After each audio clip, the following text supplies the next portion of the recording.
Good morning.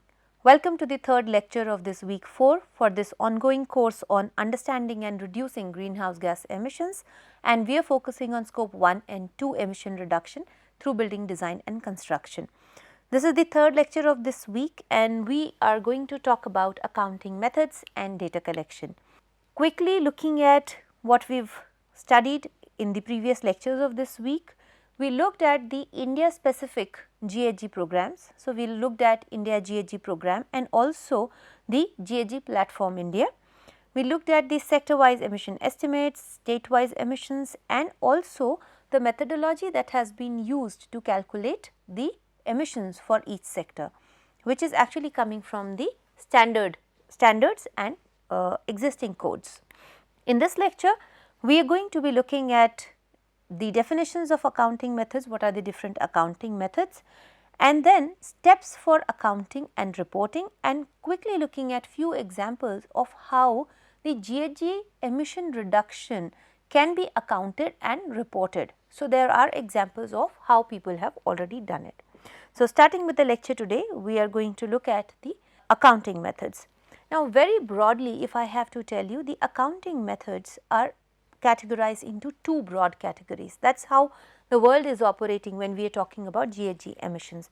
The first one is a consumption based emission and the second one is a production based emission.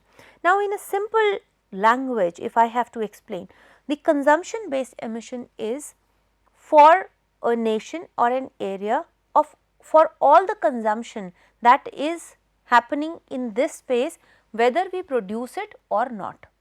And if we look at production based emissions, it is only the emissions which are happening due to the production of the product here in this area. Now, compare it, for example, we have two nations. Nation A consumes a lot of goods, but it does not produce. So, if we look at the direct emissions that are going to happen in this country, because there is no production happening, will be significantly lesser, because the industrial processes, all the industrial units are not situated in this particular nation or country. However, the consumption is significantly higher, but this consumption, the products that are going to be consumed are now being produced in some other country, some third nation, which is where the direct emissions are happening, but they are happening because the product manufactured in the country B is going to be supplied to country A.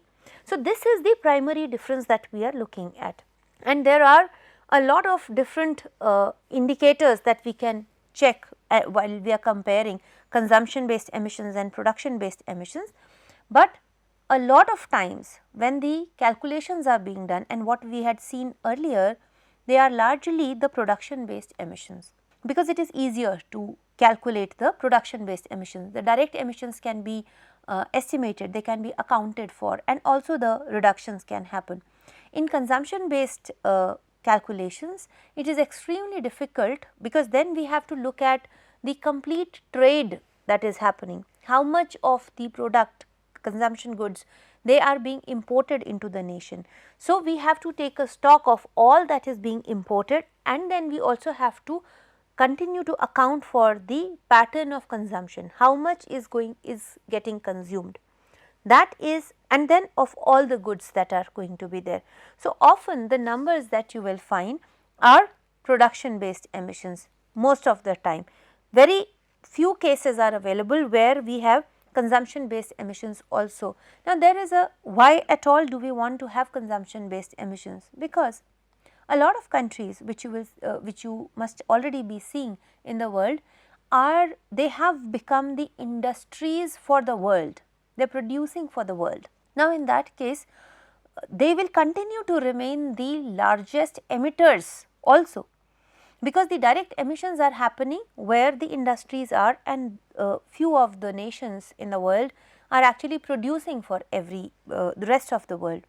So, the emissions are going to remain concentrated, but are they responsible only for those emissions, or the responsibility also needs to be put on the shoulders of others who are consuming the goods produced from here. So, that is where the discussion or the second approach, which is the consumption based emission approach, is also it is discussed often, but not taken forward because the calculations, the accounting is extremely difficult. If we look at the differences between production based emissions and the consumption based emissions, so we will see that, let us look at the criteria. If we look at the emissions covered, so we are looking at the emissions which are only produced in the administered territory, that is when we are looking at production based, and here we are looking at the global emissions. So, from wherever the product is coming, all the emissions of the product consumed here in this country A, the back home emissions will be calculated together. So, these are global emissions that we are accounting, which is difficult. Also allocation, so we are looking here at domestic production, and in consumption based we are looking at domestic consumption, which is simple, easier to understand. When we are looking at trade, here for production based we are looking at production alone including exports, but definitely not imports. So, we are looking at production which can be consumed internally and can be exported also. So, all of that is included, but in consumption based we are looking at imports and not exports. So, domestic consumption plus the imports that are coming in. If we look at the mitigation focus, we will largely for production based look at the domestic activities including exports, while for consumption based we will look at domestic activities which are resulting in emissions plus imports. Exports are excluded in this particular scenario. If we look at the trade policy here, whether it is consistent with trade policy, for consumption based it is extremely relevant. What is the trade policy? And if we look at production based, it is not consistent, or it is not taking into account the trade policy, it does not require to. Also, if we look at the complexity, production based has much lower complexity, and that is the reason it is often picked up, while for consumption based complexity, for consumption based emissions and its complexity, it is much higher, and that is the reason we often discourage, or it is discouraged from the use. Also looking at transparency, production based emission accounting has much higher transparency because there is greater control and it is easier to account for, while in case of consumption based it is much lower. And similarly, the uncertainties, because the transparency and trust is higher, the uncertainties are lower in production based, while in consumption based the uncertainties are much higher. And that is the reason why the world is going ahead with the production based emission calculations largely. And if you look at the current country coverage as to which countries are going for production based emission calculations, it is relatively higher for the obvious reasons, and the consumption based emission reduction and accounting is much lower with the current data, and that it is easily understandable. Yet the consumption based emission reduction clearly tells us that the producer alone is not responsible for the emissions that are happening. The consumers, the consumer countries are equally responsible for the emissions that are happening in the producer country. So, this whole discussion emerged because we wanted to place the responsibilities rightly. So, the producer is not producing for domestic consumption, he or the nation is producing for the consumption of the consumer nations as well. So, this is the difference that we have to understand, but majority of the times for larger emission considerations we are looking at production based emissions. However, when we are looking at very small facilities, some of the examples we will see in the later slides of this lecture, we will see that for very small facilities and activities, the emission reduction accounting and reporting is largely consumption based. So, for example, if I am a small facility like a club or like a utility building, so there the consumption is what is my focus, because I am not producing anything, I am just a service sector unit.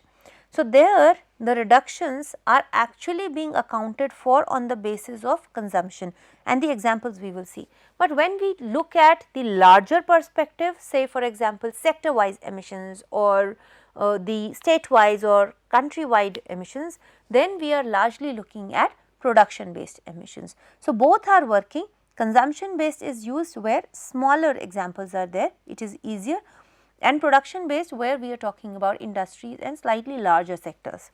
So, these are the two approaches that are largely taken forward, and both are used in different scenarios, but at a country level when I am talking, it is largely production based and less of consumption based. Now, this is something that we have already seen, but giving you an overview of various GHG protocols and standards. So, quickly going through, we have corporate standard, we have project protocol, we have a specific corporate value chain for scope 3. So, that standard, we have product standard, policy and action standard. So, what is the impact of a particular policy on emissions? So, for example, if you would remember in the context of India I am talking about, so there was in around winters the air quality of Delhi, the NCR region tremendously falls and it is very polluted. So, the government implemented a policy which was the odd even policy. Now, when we implement a policy, if you look at the activity or the policy, it is just a document. Okay. It is just a policy which mentions that okay, alternately it is odd or even numbered vehicle day. What is the impact of this policy? So, this standard actually talks about how to estimate the impact of an action or a policy. So, this is the standard, then mitigation goal standard and global protocol for cities. So, all these standards and protocols we had seen in the initial lectures when we talked about GHG protocol.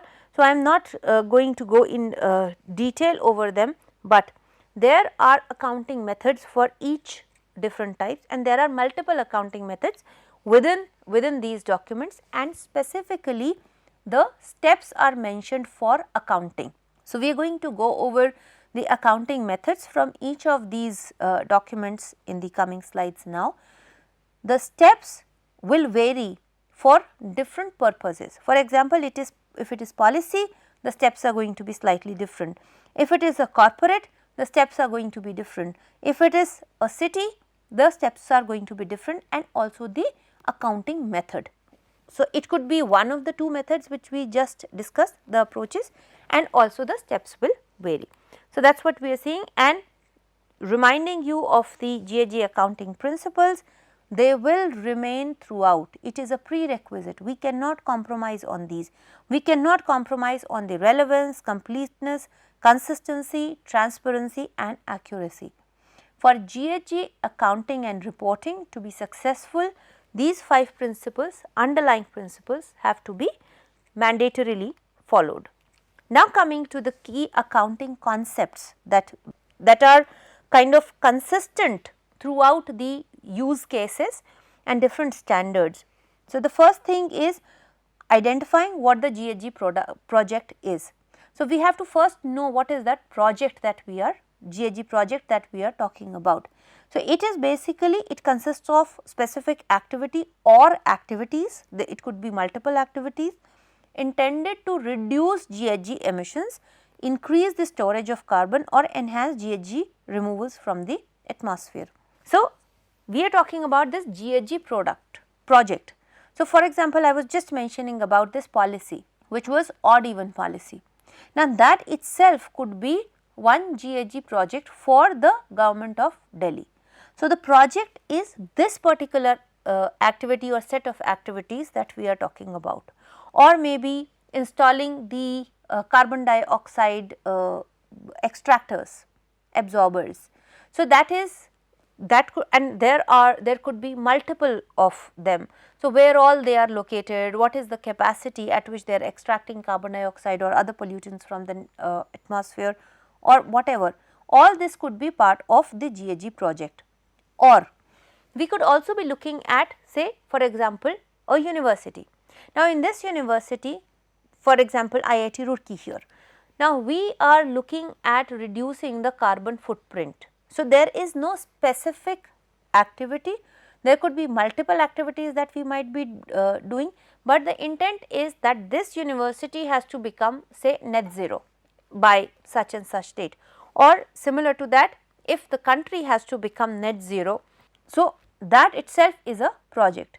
So, the project could be very small or it could be very large depending upon the intent, and all the activities, for example, if India is to become a net zero nation, net zero emission nation, it is a huge intent and a target, and there are multiple activities that are within that, but collectively this will be one project. Under this there could be multiple projects, that is what we have to understand.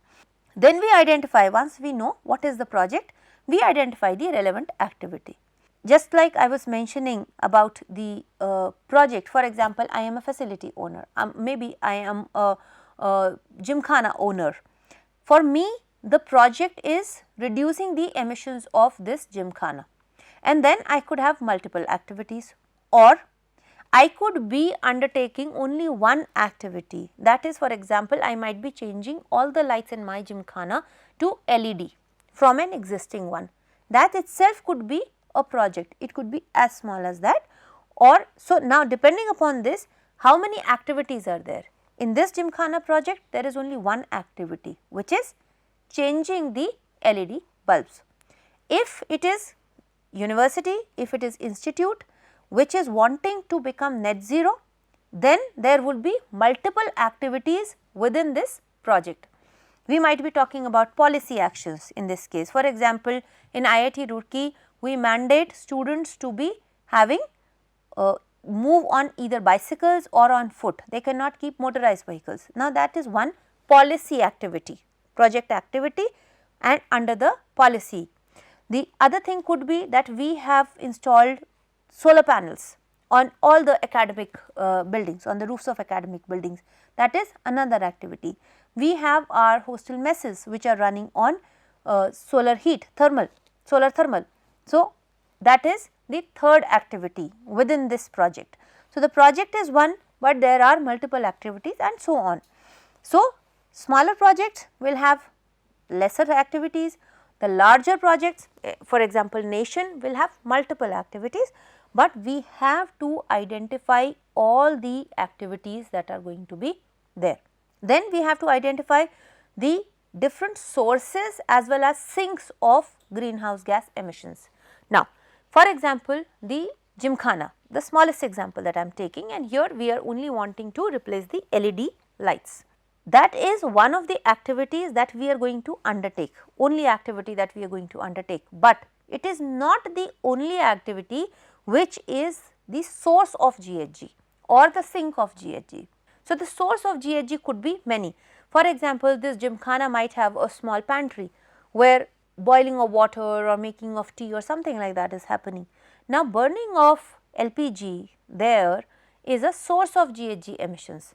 That is also going to come into accounting. However, the baseline emissions that we will calculate and the reduction that we will show, this activity will not have any impact because we are not changing it. It is not the part of project activity, but we have to account for all the sources within the project and also the sinks. For example, at IIT Roorkee, we created a Miyawaki forest. So, there is a forest. Now, this is acting as a sink, but if the project activity does not include Miyawaki as the proposed activity, the impact of this activity will not be accounted because it will remain constant in both the baseline as well as the reporting year. So, this is what we have to identify, all that is acting as a source of GHG emissions or a sink of GHG emissions is going to be accounted here. And then once we have identified those sources and sinks, we will know and also calculate the GHG effects. What are the primary effects and what are the secondary effects? And then we will define, alongside we will define the GHG assessment boundary. So, the boundary may be defined along with the GHG project and the project activity. Largely it is done there or almost parallelly. So, the assessment boundary has to be clearly defined. What is my organizational boundary that I am looking at and what is my operational boundary. Now, for the Gymkhana, a lot of the customers and clients who would be coming to Gymkhana would be coming from their using their own vehicles. Now, is it part of my organizational boundary or am I including that? That is what we have to see. It will definitely come as part of the scope 3 of the operational boundary. It will go into operational boundary. And what am I doing about it? If nothing, then they remain the same. It is scope 3 emission, but it definitely comes within the assessment boundary. So, that is what we have to define here.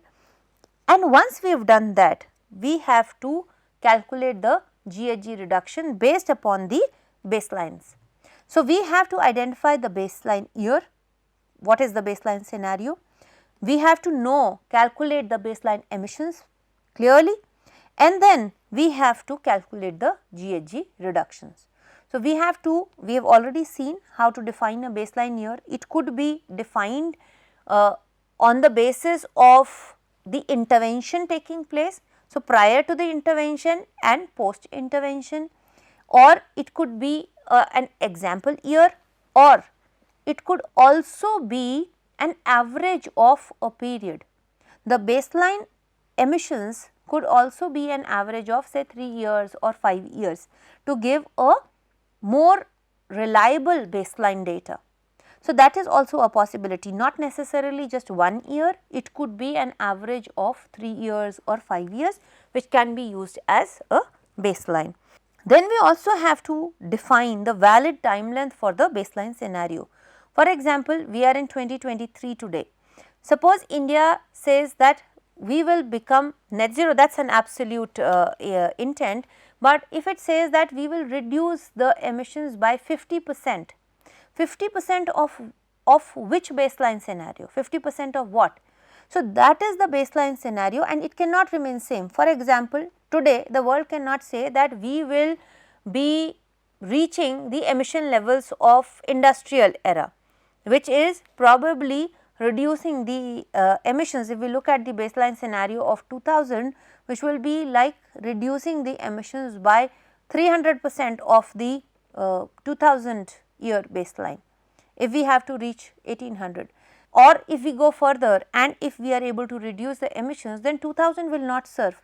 If we start to reduce the emissions, then the baseline has to be shifted further ahead in time to actually make set the realistic goals. So, the validity period of this baseline scenario also has to be discussed properly, scientifically, and decided, put in place. Then we also have to look at dynamic versus static baseline emission estimates. So, sometimes we can just have static baseline and have a validity of time for this baseline scenario to remain valid. Else we can have dynamic baselines, which is for every year we will have the baseline as the 5-year average, the previous 5-year average, or the previous 10-year average will serve as the baseline for this year's reduction. That is also a possibility. So, this, if we have a dynamic baseline, it will continuously improve, it will be like a linear thing. If it is a static baseline, it will be a stepped approach that we. So, if we have a static baseline, then we have a static baseline, we have a time period to it. So, there is a reduction in the emissions, and that is where we will reach. Then we will set another baseline and we will further reach down. So, it will be coming down like this if we have to look at the static baseline. If we are looking at a dynamic baseline, then the average of previous 10 years becomes the baseline and we reduce, and the previous 10 years becomes the baseline and we reduce. So, it almost becomes linear. So, that is what we are talking about. So, it almost becomes linear and here it distinctly becomes a stepped thing. So, we have to see that depending upon the project and the activities that we are undertaking, which kind of baseline is more relevant and useful. For example, in case of IIT Roorkee's case, as I said, we installed photovoltaics and we also installed the solar thermal, the dishes. Now, the baseline for that could be say 5-year, the average of 5 years before the installation happened, and then I can calculate the reductions post that. While in case of plantation, drive, we could look at the dynamic baselines, because we may be planting every year 50 trees, 100 trees every year on the campus, and we can continue to shift the baseline, make a dynamic baseline. And then we have to look at the equivalence of products and services. Not all products and services will be giving us the GHG emissions in direct form. So, we will have to establish the equivalence. A lot of work has already been done to give us the emission factors, to give us the equivalence factors, and they are more or less available in different country specific standards. So, we can pick up that for different products and services. And finally, additionality, where we should be able to add on activities and continue with our GHG calculations. So, these are the key GHG project accounting concepts which we will use when we are accounting for any project or activity. And what we are going to do when we say GHG accounting and reporting, we very simply, we are calculating the GHG emissions for the base year, whatever that year is, and we will calculate the GHG emissions for the current reporting year, and the difference between the two is the GHG emission reduction that we are talking about. Now, if we are talking about the policy aspects in this particular standard, which is about policy and action, as I was mentioning, it is taking into account, or it is accounting and reporting for the impact of the policy decision directly on the GHG emissions that are taking place. So, as I had given you the example, there are several examples that are going to be that you can think of, and all we are doing is this. So, we are looking at the total net change in GHG emissions that are resulting from the policy or action specifically. And how are we doing that? We will look at the total net policy scenario emissions minus the total net baseline scenario emissions, and that is where we will know that how much of the net change due to this policy has been there. Negative number gives us reductions.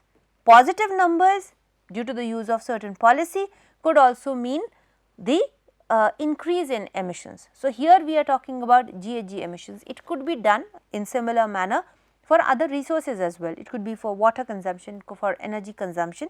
Here we are looking at GHG emissions. So, for example, the fleet of buses, the public transport changing from the diesel buses to electric buses. How much is the difference? Now, calculations, when we say accounting, there will be a lot of data that will be going in. For example, this fleet of buses by the public transport department of a particular city.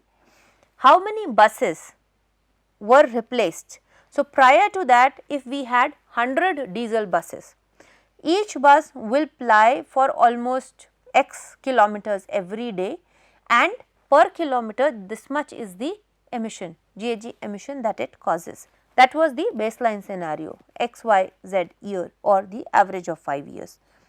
Now, in the proposed project activity, we replace 50% of the buses by electric buses. So, 50 buses will be now running on electricity having so much emissions, 50 buses running on diesel having this much emission, the direct emissions, and we will also calculate the scope 2, the indirect emissions which are resulting due to the use of electricity here. So, that is also going to be there. And in the scope 3, we might be looking at what happens to these 50 buses which may have been rickety or out of use. So, if we are dismantling and disposing them, so that is also coming as scope 3. What happens to that? If it is going for recycling, if it is going for whatever dismantling process and disposal process, so that is also going to be accounted for in these emissions. From this to this, and on top of that we will also have transitional costs. but these are the policy aspects of GHG project accounting. So, whenever we are taking policy action, we are also going to be looking at the the concepts which are related to this particular policy action. Now, for different standards, there are steps for accounting and reporting which are going to be there. If we look at the generic process, the first thing we will do is we will define the GHG assessment boundary, that is after we have identified the project and project activities. We select the baseline procedure and identify the baseline candidates as we have just talked about, and we estimate the baseline emissions, which could be project specific procedure or the performance standard procedure. Either of the two procedures we will use. We can be using specific project specific procedures. The information that you could find, a lot of information related to this you could find on India GHG program. So, sector specific, industry specific, project specific procedures and activities are going to be considered here for calculating the for estimating the baseline emissions. In case of performance standard procedures, we will be using the standardized, the average numbers for the industries or for the activities and going ahead with estimating the baseline emissions. This will give us the GHG reductions from baseline to the accounting year, to the reporting year, and then we will take it to reporting the GHG reductions. This is the specific, this is the generic process, and then the activities within this. For example, the estimating the baseline emissions, what all activities are going in, what are the emission factors, what are the emissions that are taking place, the specific procedures or the specific numbers or the average numbers, all this is going to, a lot of work is actually going to happen here when we are calculating, when we are estimating the baseline emissions. So, we are identifying the activities and then estimating the emissions. Now, if we look at the accounting and reporting and the steps for only scope 3, so it is very similar. This particular accounting method, these steps are given in this corporate value chain scope 3 accounting and reporting standard, and they are very similar to what we have just seen, but they slightly vary. For example, in this one we are defining the business goals very clearly first, while in the previous one we directly went ahead with identifying the project and defining the boundaries directly. Here we are first defining the business goals and then reviewing the accounting and reporting principles clearly. After that we are identifying the scope 3 activities and scope 3 boundaries. So, before that we are defining the business goals, because the scope 3 activities will actually be dependent upon the goals of the business. What all do we take into account in our scope 3 will depend upon the business goals. What all activities can be encompassed, not all, because at the end of the day if you look at this, every business will probably be affecting hundreds of activities and businesses across, but all of them they cannot be accounted for. Post that, more or less it is a similar process where we collect the data, we allocate emissions, we might be setting a target or not, it is not necessary, but we actually track the emissions. So, we are estimating the emissions for the baseline year and then for the reporting year, and then tracking the change, the difference in the emissions, whether they are reductions or not, and then assure or not necessarily like the validation or third party validation, else go to the reporting. So, pretty much the same except for the first two parts where we are first defining the business goals to know which all activities should be covered in scope 3, because scope 1 and scope 2 are very clear. Scope 1 we know direct emissions, no confusion. Scope 2 is clearly the purchased electricity emissions.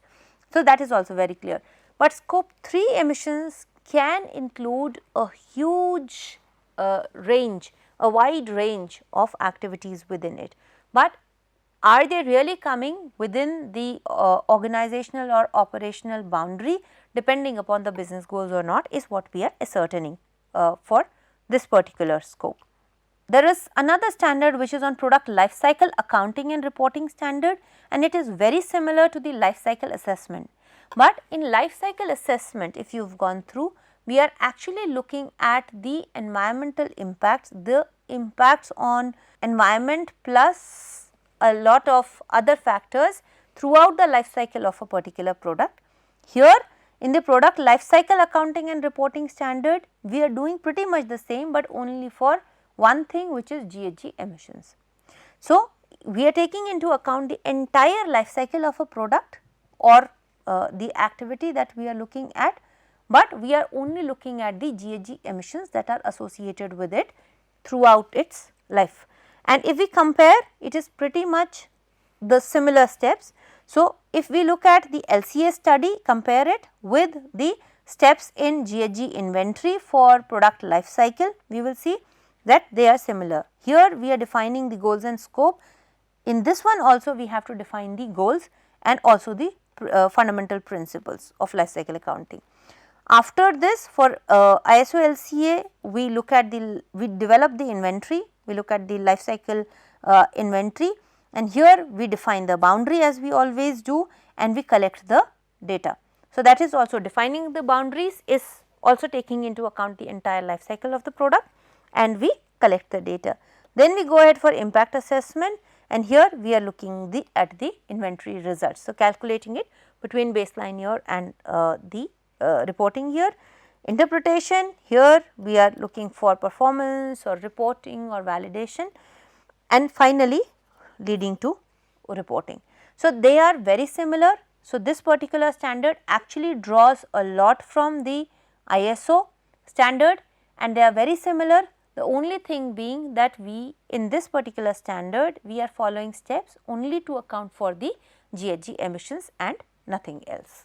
Now, once we have looked at the steps of accounting and reporting for different standards, different activities and products, let us quickly go through some of the examples of accounting and reporting. Now, these largely are consumption based emission reductions. This one is indirect emissions from purchased electricity. So, if we are purchasing electricity, so then what are the different types of emissions that are going to happen, where all and which scope do they go. So, if we are a utility or service which is purchasing electricity, there could be own consumption, resale to end users, resale to intermediaries. For example, we might be a distribution company, we do not produce electricity, we only purchase electricity and then transmit it and we distribute it. So, own consumption, the emissions from that are still going in scope 2, because we are not producing electricity, we are still purchasing electricity. Resale to the end users. Now, this electricity has now become a product which is going to the end users, and how they consume. So, all the emissions that are accruing from their use are actually going in scope 3. For example, we purchased 100 units of electricity, 5 units were consumed by us. So, the scope 2 will have only the emissions related to these 5%. If resale to the end users is say 80%, then the 80% emissions will actually go in scope 3, how the users use it. And then there could be resale to intermediaries, that is also going, it can be included in scope 3 or it could be in optional information depending upon the organizational boundary and the business goals. If we look at the complete cycle of from production, transmission and use of electricity, and we look at where each scope can be defined. So, if you look at this, the coal mining, processing and transport, all the emissions related to that are actually scope 1 emissions. For whom will they be scope 1? We will see. When the coal is brought to the power generator, there are direct emissions, they will also be scope 1 for somebody. When it goes to the utility, then it becomes scope 2 after that when it is used, and at the consumer end also it will largely remain in scope 2. Now, if we look at this entire cycle from production, transmission to the use of electricity, there could be 4 different parties that could be involved. 1, coal mining, processing and transport, power generator, utility and end consumer. Now, If we look at the coal mining process and whatever 5 tons of carbon dioxide equivalent that is generated will be scope 1 for the coal mining processing and transportation company, because it is directly getting those emissions, while for others this will become scope 2 emissions. For a power generator company, the company B, which is generating power in thermal power plant, the 100 tons of carbon dioxide that is going to be released is actually the scope 1, and for them the 5 ton will become the scope 3, because it is the upstream activity that is going to happen. So, that 5 ton is actually going as scope 3, and for this company this 100 ton is going as scope 3 activity. For the utility company, whatever the generation of whatever emissions are happening from the generation, that is actually either going in scope 2 or scope 3, because they are only distributing, it is the utility company. For the end user, most of this, because in this case the utility company is not using the electricity that it is purchasing, the 100 tons here. The scope 2 is only from the emissions which are accruing from the energy that is being consumed in the facilities of this utility company, and the rest is also going in scope 3 for this company. For end user, because he is consuming this, it is going to be a scope 2, and the rest is going to be the scope 3. So, this is a clear understanding which you get depending upon the business goal or the scope of this particular company, the boundary that we define. So, same, all these activities are actually for one value chain, which is generation, production, distribution and use of electricity, but depending upon who the user is, who the user company is, the scopes will vary. However, if you look at it in totality, if everybody looks at their scope 1 and 2, we will be able to account for all the emissions that are happening in the entire value chain. Somebody somewhere will be looking at accounting for these emissions. If end user looks only at the scope 1 and 2, if utility company looks at only scope 1 and 2 and like this, we will still be accounting for 100% emissions that are happening in the entire value chain.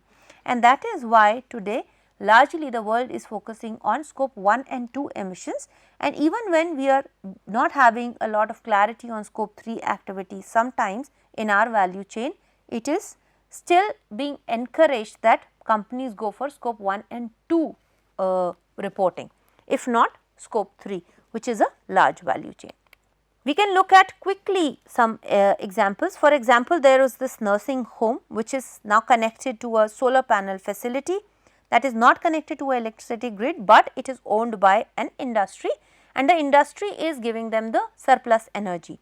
In that case, the energy consumption earlier, if it was happening due to consumption of electricity from grid, depending upon the emission factor, we will get some carbon dioxide, and now this emission factor has turned to 0, because all this energy is now being supplied from the renewable source, that is solar. So, that is how the reporting of each specific activity will happen within a project. So, this project could have only one activity or multiple activities. We will know the difference, how much is the emission reduction.